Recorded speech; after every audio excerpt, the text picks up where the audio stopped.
Hi. Here in this video, let's discuss A Bend in the River, novel by V.S. Naipaul, published in 1979. A Bend in the River chronicles both an internal journey and a physical trek into the heart of Africa as it explores the theme of personal exile, politics, and individual corruption. Let's look at the detailed summary of the novel. A Bend in the River. A Bend in the River is a 1979 novel by Nobel laureate V.S. Naipaul. The novel, telling the story of Salim, a merchant in post-colonial mid-20th century Africa, is one of Naipaul's best-known works and was widely praised. It was shortlisted for the Booker Prize in 1979. In 1998, the Modern Library ranked A Bend in the River 83 on its list of the 100 best English-language novels of the 20th century. A Bend in the River has also been criticized for a perceived defense of European colonialism in Africa. Plot summary. Set in an unnamed African country after independence.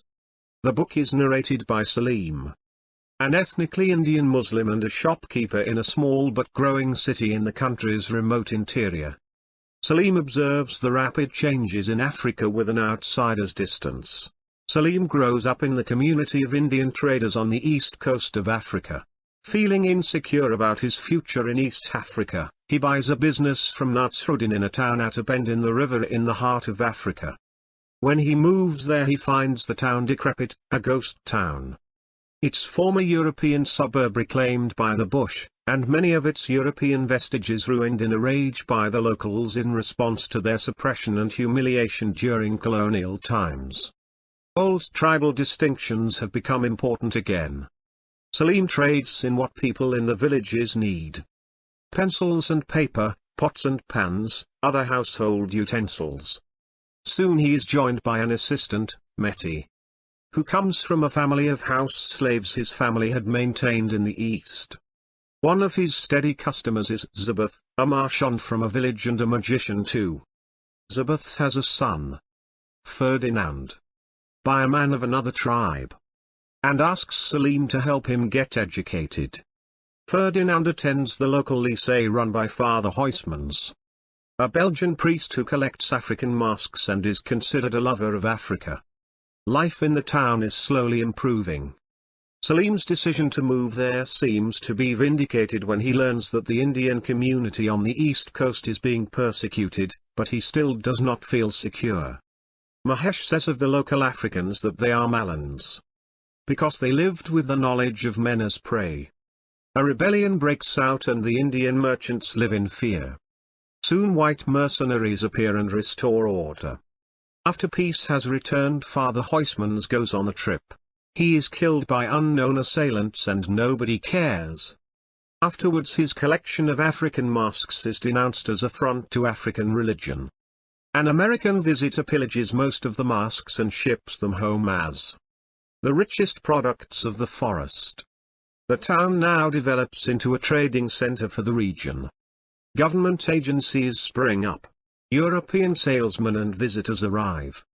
Salim's friends Mahesh and Shobha become successful with their new Big Burger franchise. The new army arrives, poachers of ivory and thieves of gold. Portraits of the president, the big man, are displayed everywhere. A new section of town is built, the state domain, to showcase the president's vision of a new Africa. Yet buildings are shoddy, the tractors at the agricultural center never get put to work, and much of the domain falls quickly into disrepair. Salim calls it a hoax. The domain is soon converted into a university and conference center. Salim is visited by Indar, who grew up with him on the East Coast, then went to England to study and now has become a lecturer at the new institution.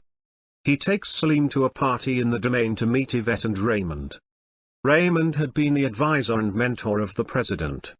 Although he is in charge of the domain, he finds himself outside the center of power. Loyal to the president, he continues to write for him, hoping to be recalled to the capital. Salim, whose experience with women has been limited to prostitutes, is intrigued by Yvette, Raymond's much younger wife.